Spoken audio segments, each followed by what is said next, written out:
ketika kalimat asyhadu anna Muhammadar Rasulullah. Nah, ketika Anda mendengar itu kalimat adzan itu, maka dua ibu jari digandengkan, disejajarkan, kemudian taruh di mulut jenengan, ucapkan kalimat marhaban bi habibi wa qurrati a'yunin Muhammad ibni Abdillah sallallahu alaihi wasallam. Kemudian kecup usapkan di mata, mulai dari ujung ini seperti ini. Jadi dua kali setiap ada adzan.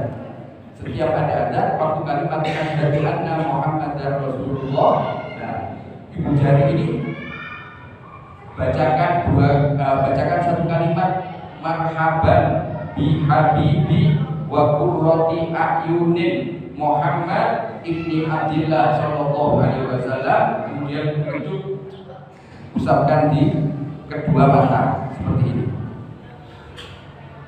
Para ulama mengatakan insya Allah orang yang istiqomah atau lazimi aktivitas ini akan dijauhkan dari sakit mata. Sakit mata banyak tadi seperti yang saya sampaikan. Yang pertama itu.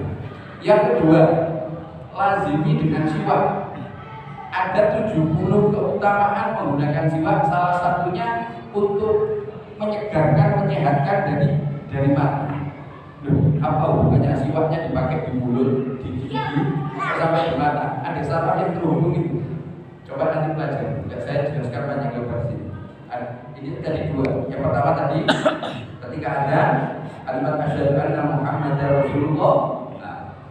Kewajiban kita menjawab adzan yang sama kan, ucapan yang sama tadi. Tapi ketika ada ucapkan marhaban bi habibi wa qurrati a'yuni Muhammad bin Abdullah sallallahu alaihi wasallam, usapkan terus baru jawab adzan.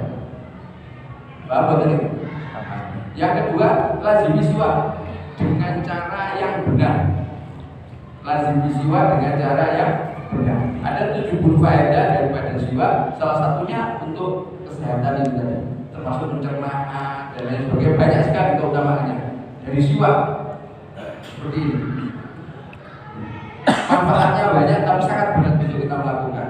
Nah, yang kedua. Kemudian yang ketiga itu menurut Habib Umar, ketika wudu jangan gini toh. Biasanya kalau wudu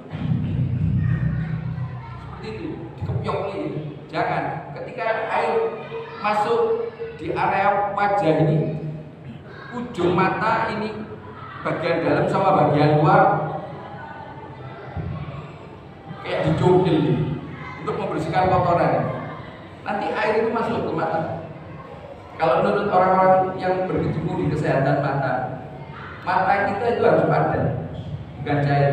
Kalau cair maka akan jadi timbul masalah, ya min, ya plus, ya silinder dan lain sebagainya. Nah itu. Dari berapa tadi?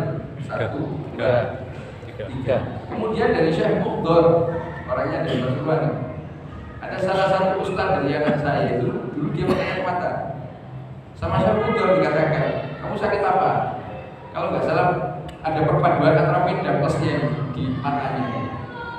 Kalau kamu ingin sehat, maksudnya matanya ini tadi. Ketika sholat, fokus pada satu titik. Contoh ini. Tapi yang jenengan lakukan jangan sampai menghalangi kesunahan ketika rukuk. Jadi titiknya itu antara yang posisinya hampir setara dengan dada kita, bawah sini, bukan yang sana. Kalau yang depan, otomatis ketika rukuk jenengan akan gini, agar kepalanya lurus. Karena sunnahnya ketika rukuk ini posisi dari punggung sampai kepala itu lurus, seperti ini, bukan gini. Nah, maka yang fokus di sini, ini sunnah ini. Jadi yang saya sampaikan dari awal tadi sampai itu satu kesunahan semua. Bukan anuan ide orang-orang tanpa berdasar. Tidak, berdasarkan tetap rujukannya Nabi Muhammad SAW. Jadi ketika sholat, kalau pakai kacamata lepas kacamatanya, jangan pakai kacamata. Jadi ketika sholat mulai takbir sampai salam kecuali dua keadaan. Apa? Saat tahiyat, ketika illallah, pandangan mata kita itu arahkan ke sini, ke ujung jari, ujung telunjuk ini. Ketika ilallah sampai selesai, kalau selesai ditaruh tahiyat awal atau tahiyat akhir. Nah, kecuali itu aja. Lainnya itu fokus kepada titik ini. Taruh yang hampir setara dengan dada kita ini. Nah, kurang lebih seperti ini. Fokus kepada ini. Ini enak ada ininya. Nah, ini putih ini. Bukan yang lain ini. Pada satu ini toh. Fokuskan di sini. Matanya mengarah ke sini. Satu ketika si Ustadz ini sudah melakukan saran dari Syekh Mudhor ini tadi, waktu dia ngajar, jadi waktu dia ngajar santri-santri itu ambil kacamata dipakai, pusing, dilepas, nggak pusing, pakai pusing, akhirnya dilepas. Sampai sekarang nggak pakai kacamata. Sampai sekarang nggak pakai kacamata. Ada berapa itu? 4. Ada 4. Lakukan, insya Allah. Kemudian secara umum untuk seluruh sakit. Saya pernah ngobrol sama salah satu pakar kesehatan. Ini di Roti Buladat halaman 5 ada kalimat alladzina amanu wa tatma'innu qulubuhum bidzikrillah. Ala bidzikrillah tatma'innul qulub. Ketika saya ngobrol, ini tidak banyak gambar ya, waktunya cukup. Menunjuknya kepada perbaikan tingkat sel. Karena sel tubuh kita terdiri dari triliunan sel, banyak sel. Kita nyuwil sedikit dari kulit kita ini bisa ratusan bahkan ribuan sel. Nyuwil sedikit ini. Rambut kita tersusun, saya katakan triliunan sel dan kemampuan salah satu keistimewaan atau kemampuan dari sel tubuh kita itu dia sel mampu merekam dari aktivitas keadaan batiniah kita susah, kita galau, itu direkam. Kita bahagia, kita senang, kita sehat, itu direkam sama saya. Hubungannya apa? Tadi saya katakan sel punya kemampuan untuk merekam keadaan batiniah kita, susah, galau, sedih dan lain sebagainya, sakit, itu direkam. Sehat, bahagia, sembuh, itu direkam sama saya. Nah, ini ada kalimat Allah mengatakan alladzina amanu wa tatma'innu qulubuhum. Tatma'in, mutmainnah. Ini maknanya hampir sama dengan sakinah, ketenangan, kebahagiaan, ketentraman. Dikatakan awal tadi alladzina amanu. Hatinya orang mukmin itu tenang, adem ayem, tentrem, bahagia, bidzikrillah, dengan zikir. Dan di ayat selanjutnya, bukan ayat lanjutan dari ayat ini, ada kata Allah. Allah di sini dimaknai hanya. Jadi tidak ada cara lain selain mendapatkan ketenangan itu dengan zikir. Jadi ketika kita sering melakukan zikir dalam aktivitas dalam kehidupan kita, insya Allah hati kita bahagia, kita senang, kita adem ayem. Adem ayem itu jangan diidentikan dengan materi. Kalau hanya materi yang adem ayem bilgentong dan kroni-kroninya itu, orang-orang yang kita nggak mungkin adem ayem kalau hanya materi. Tapi di sini Allah mengatakan bidzikrillah. Dengan zikir kepada Allah apa? Tatma'innu qulub. Hatinya ini menjadi adem ayem tentrem. Itu untuk segala penyakit ini. Dan mohon maaf tanya, jadi kan punya dokter ini, selalu punya dokter. Faktor terbesar yang bisa menurunkan keadaan kesehatan seseorang itu paling besar adalah faktor kejiwaan atau psikis. Jadi ketika kejiwaannya terganggu, psikisnya terganggu, ada satu problem yang tidak terselesaikan, itu kesehatannya menurunnya sangat cepat drastis daripada fisik. Coba tanya, kalau itu betul berarti jawaban untuk sakit yang manusia alami ya hanya itu. Apa? Bidzikrillah. Jadi semua ketika kita ikut aturannya Allah enak, insya Allah. Membuat gak enak karena kita buat aturan sendiri. Termasuk tadi gangguan apa kesehatan mata itu salah satu terbesarnya adalah dari kita berlebihan menggunakan gadget. Kita menggunakan di luar keperluan kita, bahkan dengan posisi yang merusak, tidur, pencahayaan kurang, kita terus fokus, makanya bisa iritasi dan lain sebagainya. Ya saran saya ini bagi yang sudah terkena sakit ini, termasuk saya juga sudah ada beberapa ini keluhan mata ini, harus mengurangi itu harus dikurangi. Jadi berbijaklah ketika melakukan satu aktivitas, jangan sampai merusak atau mengganggu dari kesehatan kita. Yang diajarkan Nabi Muhammad SAW, Nabi Badi mengatakan pasti banyak manfaatnya. Ketika sholat pun juga seperti itu, ada banyak faedah atau keutamaan dari kesehatan yang kita dapatkan. Tapi mohon maaf, dari yang saya sampaikan tadi 4 atau 5 tadi itu, jangan niatkan untuk mencari kesehatan. Niatkan apa? Melaksanakan perintah Allah, menjalankan apa yang dianjurkan, yang disarankan baginda Nabi Agung Muhammad SAW. Kalau kita sehat, berarti itu bonus yang diberikan oleh Allah Subhanahu wa Ta'ala. Sementara itu, nanti kalau ada pertanyaan lain bisa WA atau nanti setelah majelis ini. Kemudian selanjutnya kita sekarang membahas masalah salah satu bulan yang dimuliakan oleh Allah, bulan Rajab. Maaf teman-teman yang dari majelis yang sudah sedikit ikut akan mendengarkan beberapa ulasan ulangan lagi ini. Ayo teman-teman yang lain yang mendengarkan. Termasuk bulan Rajab ini bulan yang dimuliakan oleh Allah di dalam satu kalimat, yaitu Ashhurul Hurum. Yang Allah menyatakan bulan yang dimuliakan Allah selain bulan Ramadan ada 4. 3 ini berjajar, mulai bulan Dzulqa'dah, Dzulhijjah, Muharram, dan yang terpencar ini Rajab. Satu permasalahan apa? Kita tahu tidak bulan-bulan itu? Kalau kita tidak tahu bulan itu, maka kita tidak akan tahu waktu-waktu istimewa. Waktu istimewa yang diberikan oleh Allah hanya ada pada penanggalan Hijriah atau Qamariyah. Kalau Masehi tidak ada. Kalau bagi kita bangsa Indonesia yang istimewa ya mungkin 17 Agustus. Selain itu tidak ada. Tapi kalau penanggalan Qamariyah sangat banyak. Salah satu contoh ada riwayat yang dikatakan baginda Nabi Agung Muhammad SAW, ada 5 waktu yang doanya manusia ini tidak ditolak oleh Allah. 4 ini berlaku tahunan, ini sering saya sampaikan. Yang 1 berlaku mingguan. Ini berada di bulan Qamariyah semua. Yang pertama, malam Idul Adha. Malam Idul Fitri ada di bulan Syawal. Malam Idul Adha ada di bulan Dzulhijjah. Kemudian malam 1 Rajab ada di bulan Rajab. Kemudian malam Nisfu Sya'ban ada di bulan Sya'ban. 4 ini tahunan dan ini berada di bulan Hijriah atau Qamariyah. Kemudian yang kelima ini sifatnya mingguan, yaitu malam Jumat.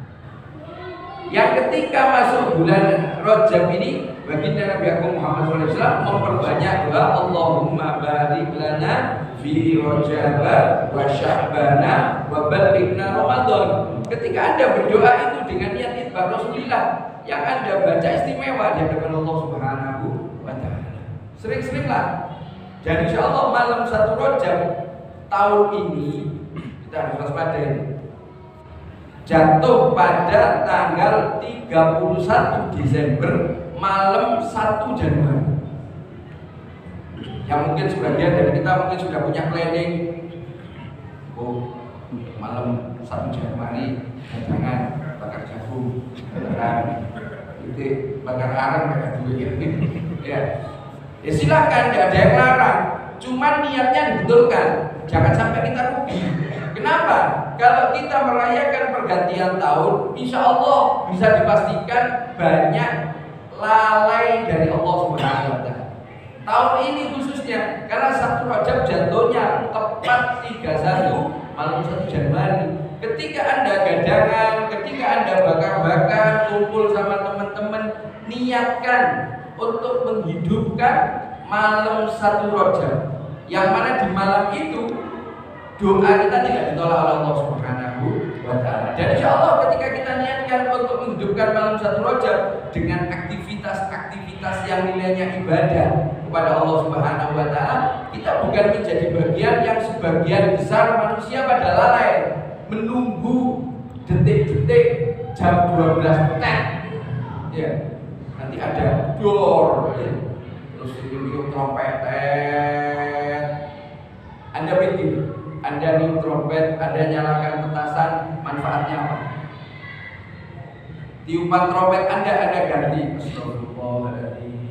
Astagfirullahaladzim sambil duduk, nggak perlu beli trompet. Dan saya mohon maaf, bodo abang, tahu bodo abang ya? Astagfirullahaladzim, apa? Trompet masih beli alat, kemudian ya bodo abang juga. Nilai kemanfaatan bagi Anda dohir batin dunia akhirat mana? Maka saya katakan bijaklah Anda dilengkapi oleh Allah yang namanya akal pikiran ini. Gunakan di situ. Apa nggak boleh niup trompet? Siapa yang larang? Niup trompet lain waktu bisa. Tapi ketika di malam 1 Rajab Anda melakukan satu aktivitas yang nilainya ibadah, Anda dapatkan kemanfaatan dohir batin dunia akhirat. Saya katakan di situ. Dari satu kalimat ini, maka berbijaklah ketika akan besok ini. Ketika Anda mau aktivitas yang Anda lakukan, silakan.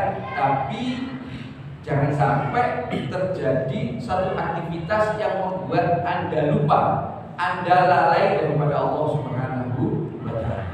Biasanya nyalakan musik, ya. Ada musiknya, acup ya. Ganti musiknya. Gampang. Saran saya ya, ganti mungkin qasidah, mungkin bacaan sholawat, mungkin bacaan maulid. Baru gak enaknya karena Anda belum terbiasa. Terbiasanya ketika pergantian tahun enak, sudah terbiasa, sudah istiqomah ini. Ganti itu apa? Ya lebih bernilai. Nah kalau Al-Quran, bacaan Al-Quran bagaimana? Saran saya kalau bacaan Al-Quran tidak bisa disambi, mungkin sambil bakar-bakar baca Al-Quran tidak bagus. Bacaan Al-Quran yang didengarkan agar mendapatkan rahmah. Makanya saran saya, dengarkan satu aktivitas atau satu musik yang bisa disambi untuk aktivitas. Maulid mungkin, qasidah mungkin, sholawatan mungkin. Tidak jadi soal itu untuk disambi dengan aktivitas. Sehingga telinga kita masih dengar, insya Allah pikiran hati kita masih nyambung dengan apa yang dibacakan di dalam yang Anda nyalakan ini. Bisa dipahami gitu? Ya. Tanggal 31 malam. Kemudian selanjutnya yaitu hari Kamis pertama di bulan Rajab. Ada satu amaliyah istimewa. Di dalam kitab Ihya Ulumuddin ada satu hadis yang sangat panjang. Baginda Nabi Muhammad SAW mengatakan barang siapa yang di Kamis pertama di bulan Rajab malam hari melaksanakan sholat 12 rakaat, saya komen dulu ini. Paginya puasa. Paginya harus puasa di sini. Hari Kamisnya ada puasa. Kalau tidak salah tahun ini jatuh tanggal 2 Januari malam 3. Kamis malam Jumat. Kamis paginya puasa, kemudian malam harinya sholat 12 rakaat. Malam harinya hanya waktu ba'dal maghrib sampai dengan isya. Keterangannya seperti itu. Bukan malam-malam tidak, tapi maghrib sampai dengan isya. Sholat 12 rakaat dengan 2 rakaat 1 kali salam. Niatnya di dalam kitab itu, di dalam hadis itu tidak diterangkan. Jadi saran saya niat sholat sunnah mutlak aja. Usolli sunnatan rok'ataini lillahi ta'ala. Tidak disyaratkan untuk berjamaah. Karena apa? Ketika berjamaah ada imam, ada makmum. Makmum wajibnya hanya membaca surat Al-Fatihah. Akan tetapi di dalam sholat ini bacaan setiap rokaatnya sama, dari rokaat 1 sampai rokaat 12 sama, yaitu Al-Fatihah sekali, surat Al-Qadar atau Inna anzalnahu fi lailatul qadar sampai akhir 3 kali, kemudian surat Al-Ikhlas, Qul huwallahu ahad sampai akhir sebanyak 12 kali. Setiap rakaat seperti ini. Tapi kalau mau dilakukan bersama-sama silahkan, tidak berjamaah. Meskipun jajar bersama, tapi ketika tidak berjamaah tidak jadi soal. Karena apa? Bacanya ini tadi kewajibannya apa? Fatihah sekali, Al-Qadar 3 kali, Al-Ikhlas 12 kali. Ketika selesai 12 rakaat atau 2 rakaat 1 kali salam berarti 6 kali salam. Selesai baca sholawat umi, dan ketika dilakukan bersama-sama enak zikirnya ini. Ada beberapa zikir, ada 4 zikir yang harus dibaca. Yang pertama sholawat umi, Allahumma sholli ala sayyidina Muhammadin nabiyil ummi wa ala alihi wasallim. Nah, ada kata sayyidina di sini, di dalam hadis ini tidak ada kata sayyidina, tapi sama Habib dikatakan tambah kata sayyidina merupakan bentuk penghormatan kita kepada Nabi Muhammad SAW. Sebanyak 70 kali. Setelah selesai sujud, melakukan aktivitas sujud. Sujudnya ini bukan dalam rangka sholat, dalam rangka dzikir ini tadi. Membaca kalimat subuh, kudus, Rabbul malaikati warruh sebanyak 70 kali. Ketika selesai duduk doa, Rabbi fir warham wa tajawaz amma ta'lam fa innaka antal azizul adzam sebanyak 70 kali. Perlu panjenengan pahami dan Anda mengerti, yang Anda lakukan aktivitas pada saat itu adalah harinya malam Jumat. Yang tadi saya katakan 5 waktu yang doanya tidak ditolak oleh Allah, 4 berlaku tahunan, 1 berlaku mingguan, termasuk yang Anda lakukan. Anda membaca Rabbi fir warham wa tajawaz amma ta'lam fa innaka antal azizul adzam. Insyaallah kalimat permintaan doa yang jenengan panjatkan tidak ditolak oleh Allah. Salah satunya di situ minta Rabbi fir, minta ampunan atas apa? Kesalahan dosa yang kita lakukan kepada Allah. Setelah itu selesai dibaca 70 kali, sujud lagi. Saya ulangi lagi, sujudnya ini di luar sholat. Baca kalimat subuh, Qudus Rabbul malaikati warruh 70 kali. Setelah selesai jangan berdiri dulu, jangan diangkat kepalanya dulu, mintakan keperluan jenengan. Ketika jenengan punya kepentingan kepada Allah, ada harapan kepada Allah, mintakan di dalam sujud itu. Yang punya masalah, sampaikan di dalam sujud itu. Yang punya harapan, sampaikan di dalam sujud itu. Yang ingin sehat, sampaikan di sujud itu. Yang pengen naik pangkat, yang pengen ini, pengen itu, pengen apapun, sampaikan di dalam sujud itu. Insya Allah dikabul oleh Allah Subhanahu wa Ta'ala. Kemudian ada 4 keutamaan atau fadilah yang didapat bagi manusia-manusia yang mau melakukan, manusia muslim yang saya maksud di sini, yang mau melakukan aktivitas Kamis pertama di bulan Rajab. Nabi Muhammad SAW mengatakan yang pertama, barang siapa yang melakukan amaliyah ini Kamis pertama di bulan Rajab, Allah akan ampuni segala kesalahan dan dosa-dosanya, meskipun sebanyak buih di atas laut, sebanyak butiran pasir, seberat gunung-gunung, sebanyak tetesan air hujan, sebanyak dedaunan yang ada di alam dunia akan diampuni oleh Allah Subhanahu wa Ta'ala. Dan ini adalah hablum minallah. Kalau hablum minannas tidak termasuk. Kenapa? Hablum minannas harus ada permintaan. Maafkan saya, minta ikhlas, minta halal dan lain sebagainya. Itu yang pertama. Yang kedua, baginda Nabi Agung Muhammad SAW mengatakan nanti di yaumil akhir orang yang melakukan amaliyah Kamis pertama di bulan Rajab ini bisa memberikan syafaat kepada keluarganya sebanyak 700 orang. Ini bukan jumlah yang kecil, bisa datang miliar 700. Oh, tapi kalau saudara semua dari keluarganya. Yang kedua, yang ketiga Nabi Muhammad SAW mengatakan, apabila orang yang melaksanakan amaliyah Kamis pertama di bulan Rajab ini meninggal, maka di malam pertama di alam barzakh, di alam kubur, pahala dari melakukan aktivitas Kamis pertama di bulan Rajab, Allah serupakan menjadi manusia yang menemani di malam pertama di alam kubur dan menghiburnya. Sampai kapan? Sampai ketika dibangkitkan, yaitu ketika terjadi kiamat selesai, manusia dibangkitkan. Maka Ketika dibangkitkan, pahala ini yang pertama menemani di alam barzah, di alam kubur akan dirubah oleh Allah menjadi menaungi, menjadi payon, menjadi payung bagi orang yang melaksanakan ini, dan payon ini akan mengatakan kepada orang tersebut, wahai kekasihku, berbahagialah, kamu akan selalu mendapatkan kebaikan dari Allah Subhanahu wa Ta'ala. Nah, saya minta nanti Pak Budi untuk memberikan selebaran daripada amalia kamus pertama ini. Kalau dari pembicaraan saya mungkin belum paham, kalau tulisan mungkin masih bisa dipahami, kalau ada bentuk file bisa diunggah di grup atau yang lainnya.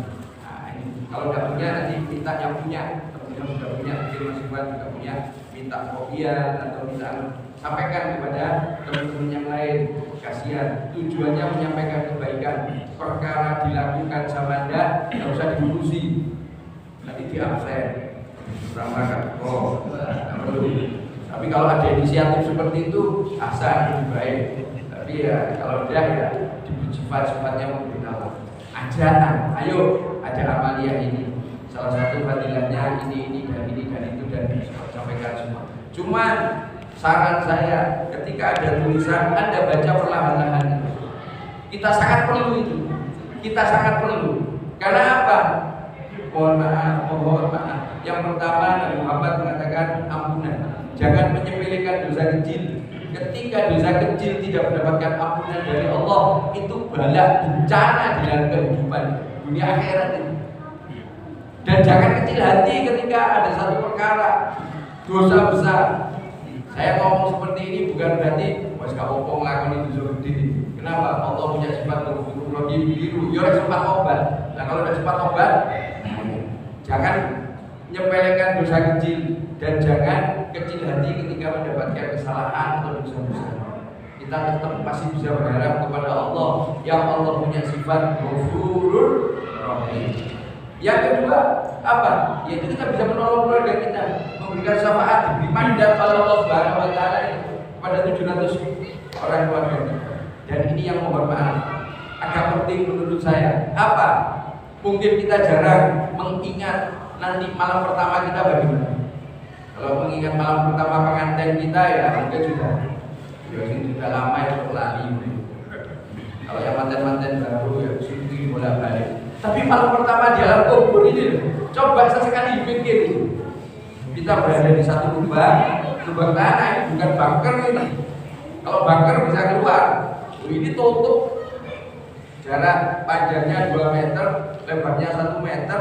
Ini ada tanah, ada jorong sedikit, dan nanti tempat kita ini masuk di sini. Ini ditutup sama papan, terus ditimbun tanah. Kita berada di sini. Tidak ada pencahayaan di sini. Gak ada orang mati minta dibawain senter, gak ada. Orang mati minta dipasang meteran PLN agar ada lampunya, gak ada. Bagaimana keadaan kita di sini? Gelap, jarak tanah dengan wajah kita cuma berapa senti. Kita sendirian di sini. Nanti datang malaikat Munkar Nakir. Munkar Nakir bukan menanyai jenazah, bukan tanya kepada mayit, tapi tanya kepada manusia yang hidup di alam barzah. Memang dia mati, tapi matinya di alam dunia. Ruhnya dicabut oleh Allah Subhanahu wa Ta'ala. Jadi jenazah, jadi mayit dia di alam dunia. Tapi ketika dimasukkan di liang lahat, dimasukkan di kuburan kita, dia masuk alam barzah. Jangan dikira Anda mati, tidur, tidak tahu apa-apa. Rohnya dibalik no. Sama Allah Subhanahu wa Ta'ala ditanya, man rabbuka? Tidak mungkin malaikat tanya kepada mayit tidak bisa jawab. Tanyanya kepada manusia, man rabbuka? Kita hidup loh di sini. Hidup di mana? Di alam barzah. Sesekali mikir ini. Ini saya berikan shock terapi termasuk untuk saya, agar kita tidak terlena dengan gelapnya dunia. Kita selama ini sudah cukup sudah. Dunia itu ada bagian untuk kita yang sudah dijatahkan oleh Allah Subhanahu wa Ta'ala. Ada bagian masing-masing. Tapi kita pikir lagi sekarang. Apa yang kita pikir? Nanti kalau kita mati itu, siapa yang mau nemeni kita? Suami istri kita mau nemeni? Mungkin. Anak yang kita banggakan? Tidak mungkin. Kalau Anda punya bawahan, anak buah Anda mau nemeni? Tidak mungkin. Meskipun dibayar, nggak ada yang mau nemeni. uji, maka berbijaklah. Allah berikan satu solusi, Allah berikan jalan keluar, yaitu di malam Kamis pertama di bulan. Makanya sering minta kepada Allah, ya Allah, masukkan saya di bulan yang mulia, Rajab bulan mulia, dengan amal, dengan aktivitas yang mulia. Semoga Allah takdir kita untuk bisa melakukan aktivitas yang mulia di bulan-bulan yang mulia. Dan semoga aktivitas yang mulia kita dikabulkan oleh Allah Subhanahu wa taala. Amin.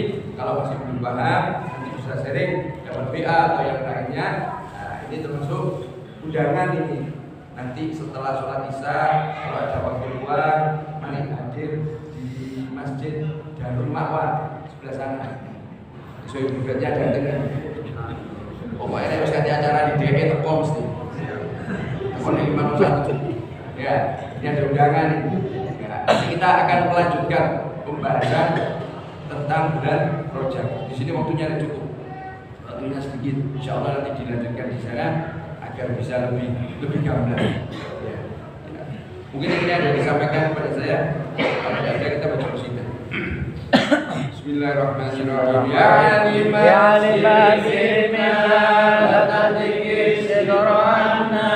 wa fina wa quanna wa kullana kunna ya rabbi ya alimal hal ilaika wajhul amal amrun alaina bil ikbal wa kullana wasrikil bal ya rabbi ya rabbal arbab aku fakiru ala labad atawakal batal asbal mustalikan batamama ya wasi ala judi judan al khairi khairu wa indah faqal ladhi rama abadu fadriki rahmatik bilhaq ya mujidal khalqi kurra wa musi'al kulli birra as'aluka sabala sitara ala qaba'i wal aqdal ya man yara sirra qalbi hasbi tilauka hasbi faqudi afika dhanbi wasli kusudi wa ahma rabbi alaika dimati kama ilaika istinadi sifar wa aqsa muradi ridauka ta'limul hal ya rabbi inni as'alukal afa anni walam yaqib bika dhanni ya malikal mulki ya wa asku ilaika wa abki min sumi zulmi wa ibki wa su'i fi'li wa tarki wa sabatil il wal qad wa hubbi dunya zamima min kulli khairin ahima fiha balaya muqima wa madhuha afad wasfa ya wahana silqawiyah anis sabil sawiyah al-hadu rabbi alayya wa qasuha jahwalha ya rabbi qas wala basni wa bil amani sabatni wa bil khususika basni wa bayatasni bil akbar qad sa'antuka rabbi ala mudawati qalbi wa hali uqdati qalbi fangzur ilal khami yanjal ya rabbi ya khayakafi uhlul alaina awafi falaysa syahsa makhafi alaika tafsil wasma ya rabbi abdu bi babi ya sya'ali ma'adabi wa yabtaji li sawabi